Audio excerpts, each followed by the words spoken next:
लोगों के दुख दर्द में काम आने वाला, उनकी खुशी गमी में पहुंचने वाला। स्पेशली किसी के घर में खुशी है तो मिठाइयाँ लेके जा रहे। अल्लाह की रहमत से या तो टैडी ने किसी को चैनल पे ये कहा हो कि मेरी मदद करें, किसी को कुछ नहीं कहा, तो सब साथ दे रहे थे, भाई भी दे रहे थे, दोस्त भी दे रहे थे, एक्टर भी दे रहे थे, गवर्नमेंट ने भी साथ दिया। आप देख रहे हैं 7 पाकिस्तान नाज़रीन। जैसा कि आप जानते हैं कि मुल्क पाकिस्तान के माया नाज फनकार तारिक टैडी साहब जो कि इस दुनिया से रुखसत हो चुके हैं, तो आज उनके जो है साथी जो कि उनके साथ काम करते रहे, आसिफ इकबाल साहब जो कि ये भी मुल्क का नाम है, तो इनसे हम जानते हैं कि इनके क्या इज़हार ख्याल है। अस्सलाम वालेकुम। वालेकुम सलाम। जी सर, बताइएगा तारिक टैडी साहब जो हैं वो अब हमारे दरमियान नहीं रहे। तारिक टैडी साहब के हवाले से, और क्योंकि हमेशा लोगों के चेहरे पर मुस्कुराहट बनाने का ज़रिया ही थे वो, तो आप ये बताइए। बड़ा ही प्यारा आदमी था, बड़ा ही नफीस आदमी था।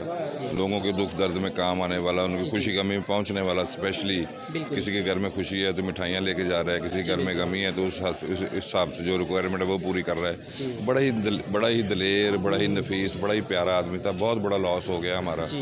तो बस अल्लाह ताला अब सबके लिए रिक्वेस्ट यही है कि सब दुआ करेंगे, अल्लाह ताला उसको जन्नतुल फिरदौस में जगह अता फरमाए, उसको उसकी मग़फ़िरत करे। वो सबसे पहली बात तो ये है कि वो बड़ा फनकार था, बड़ा इंसान था।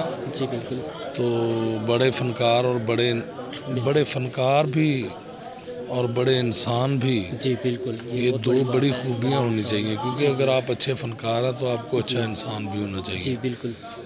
सुनने में वो ये भी आया कभी जी, भूल जी, नहीं बिल्कुल, सकता हमें। जी बिल्कुल। सर बिल्कुल, ये थिएटर पे काम करने के साथ साथ वो जो है लोगों की जो है वे फलाह का काम भी बहुत अच्छी तरह से बहुत, और सभी करते हैं। मैं ये बताना जी, चाहता हूँ हमारी पब्लिक को, जी जी ये जो नेगेटिव खबरें चलाई जाती हैं कि वो फनकारों का आखिर अच्छा नहीं होता, ये नहीं होता, ये बकवास है। जी अगर एक दो बंदों ने आके मीडिया पे कह दिया, जो जिनका मैं नाम भी नहीं लेना चाहता, जी तो अगर उन्होंने कह दिया तो इसका मतलब ये नहीं है कि सभी ऐसे हैं। जी बिल्कुल। ये फजूल बकवास है। जी और चैनल जो हैं सोशल मीडिया वाले, दूसरे चैनल भी, उनको ये चाहिए नेगेटिव खबरें खुद ही क्लोज कर दिया करें। जी बिल्कुल। बीमार कौन नहीं होता? सियासतदान बीमार नहीं होते? बिल्कुल। क्या उनके दोस्त उनका साथ नहीं देते? या क्या उनका गवर्नमेंट उनका साथ नहीं देती? सब साथ देते हैं। जी ये बातें होती हैं। जी और नेगेटिव खबरें सिर्फ अपनी रेटिंग बढ़ाने के लिए नहीं होनी चाहिए। सर, तारिक टैडी साहब के साथ आपका इतना बहुत अच्छा वक्त गुजरा है, तो उनके कोई ऐसे अल्फाज, उनका कोई ऐसा वक्त जो कि आप कभी नहीं भूल सकते? उसकी सबसे बड़ी बात ये थी कि जैसे वो स्टेज पे बातें करने से नहीं मुड़ता था, वो पीछे भी नहीं मुड़ता था। जी बिल्कुल। हम सब की आदत है, सब फनकारों की, जब हम एंट्री करके आ जाते हैं तो बाहर हम कोई सीरियस होकर बैठ जाता है, कोई मुतब्बर बन के बैठ जाता है, कुछ भी बन के बैठ जाता है। लेकिन तारिक टैडी ऐसा फनकार था जो माशाल्लाह ड्रेसिंग बड़ी अच्छी करता था, बड़ी अच्छी ड्रेसिंग करता था, बड़ी अपने एक क्लास के कपड़े पहनता था। और दूसरा, उसकी आदत थी कि कोई वैसे भी गुजर रहा है ना, तो उसने गुजरते गुजरते उसको पता भी नहीं है तो उसको जोत कर देनी है। मैं उसको ये कहता होता था कि यार तू नहीं मुड़दा, तैनू नहीं जोत करन तो तू नहीं बाज आउंदा। वो हंसाता रहता था। तो इंशाअल्लाह ताला हमें पता है कि उसका ये नहीं हमें भूल सकता कि वो स्टेज के अलावा भी हंसाता था, और छोटी उम्र में चला गया, ये दुख रहेगा।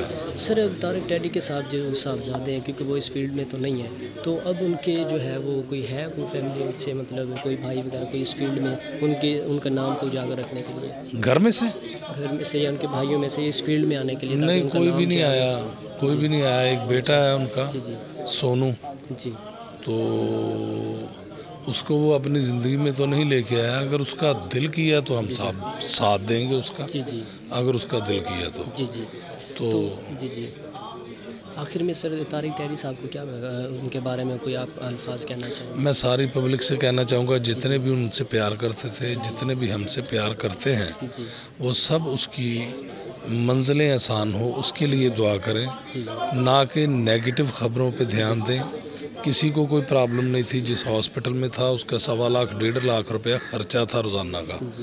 तो बड़े बड़े अमीर लोग भी किसी वक्त ऐसे हो जाते हैं, लेकिन अल्लाह की रहमत से या तो टैडी ने किसी को चैनल पे ये कहा हो कि मेरी मदद करें, किसी को कुछ नहीं कहा, तो सब साथ दे रहे थे, भाई भी दे रहे थे, दोस्त भी दे रहे थे, एक्टर भी दे रहे थे, गवर्नमेंट ने भी साथ दिया। तो नॉमिनेट बंदे पे ज़्यादा आ जाता है ना, कि नॉमिनेट बंदे की खबर ज़्यादा चल जाती है। तो उसके लिए बस दुआ करें उसकी मंजिलें आसान हो। जी बहुत शुक्रिया सर।